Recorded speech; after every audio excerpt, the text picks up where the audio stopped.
আজ আমি বানাচ্ছি মাশরুমের রেসিপি। তাহলে দেখে নিন আমি কীভাবে মাশরুমের রেসিপিটি বানাই। আমার এই রেসিপিটি যদি আপনাদের ভালো লেগে থাকে তাহলে প্লিজ সাবস্ক্রাইব করে দেবেন, শেয়ার করে দেবেন, লাইক করে দেবেন, বাড়িতে ট্রাই করবেন, কমেন্ট করে জানাবেন কেমন হয়েছে। পাশে থাকা বেল আইকনটি বাজিয়ে দেবেন যাতে আমি যখনই কোনো নতুন রেসিপি আপলোড করি তা আপনাদের কাছে সহজেই পৌঁছে যায়। আর নতুন বন্ধুদের কাছে সাবস্ক্রাইব করার অনুরোধ রইল। এখানে এক প্যাকেট মাশরুম নিয়ে নিয়েছি। মাশরুমগুলোকে কেটে নিয়েছি, এবার ধুয়ে নেব। জল গরম করতে বসিয়ে দিয়েছিলাম, এবার মাশরুমগুলোকে 1 মিনিট ফুটিয়ে নেব।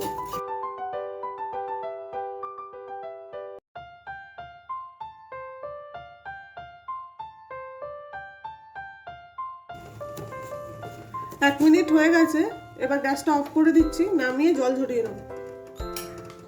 2 চামচ টক দইকে আমি ফেটিয়ে নিয়েছি ভালো করে। এবার এর মধ্যে আমি 1/2 টিস্পুন জিরের গুঁড়ো, 1/2 টিস্পুন ধনের গুঁড়ো, 1/2 teaspoon red chilli powder, 1/4 teaspoon হলুদ ভালো করে মিশিয়ে নেব।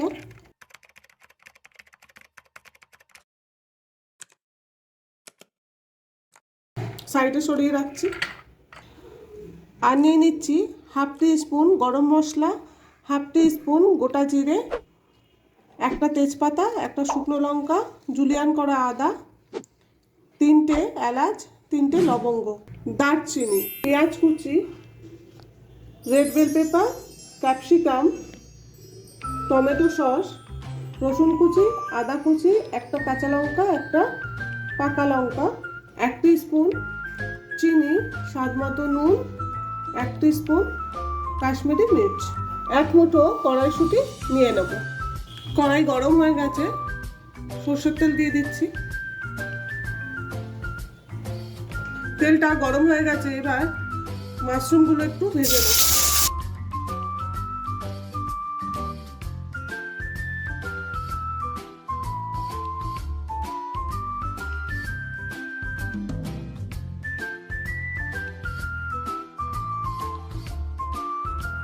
সামান্য একটু নুন দিয়ে দিলাম।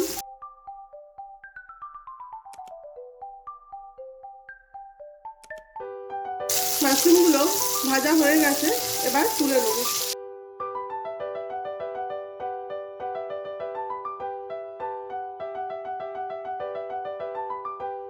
গোটা গরম মশলাগুলো দিয়ে দিচ্ছি, একটা তেজপাতা, একটা শুকনো লঙ্কা,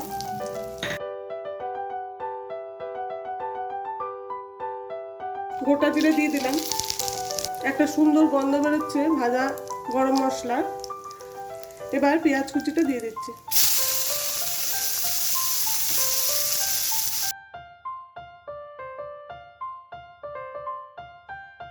আদা রসুন কুচিটা দিয়ে দিচ্ছি।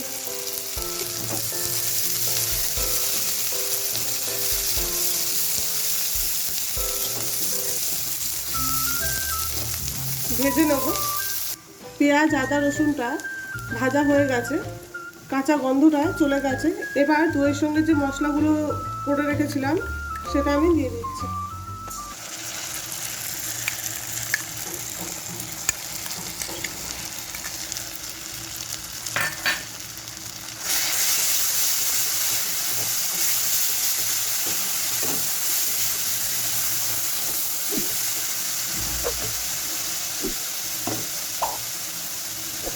কাশ্মীরি মির্চ, স্বাদ মতো নুন আর চিনিটা দিয়ে দিচ্ছি।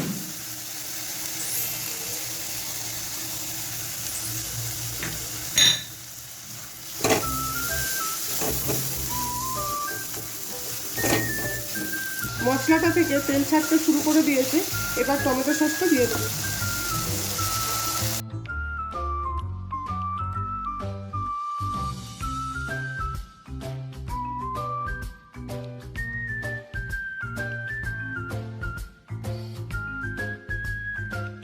কড়াইশুঁটিটা দিয়ে দিচ্ছি।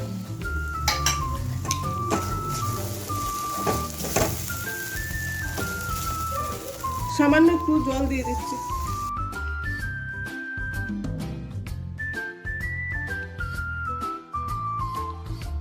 কাঁচা লঙ্কাটা দিয়ে দিচ্ছি।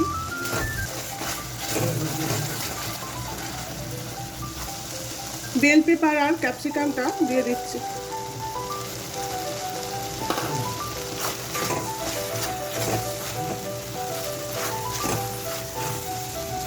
এবার ভেজে রাখা মাশরুমটা দিয়ে দিচ্ছি।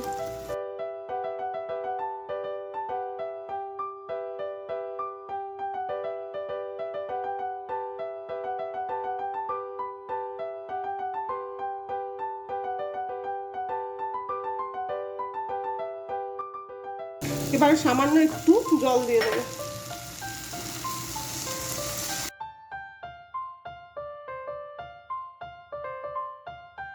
তিন মিনিটের জন্য লো ফ্লেমে ঢাকা দিয়ে দিচ্ছি।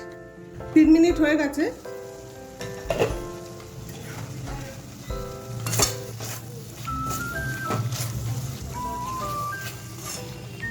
এবারে এর মধ্যে গরম মশলাটা দিয়ে দিচ্ছি।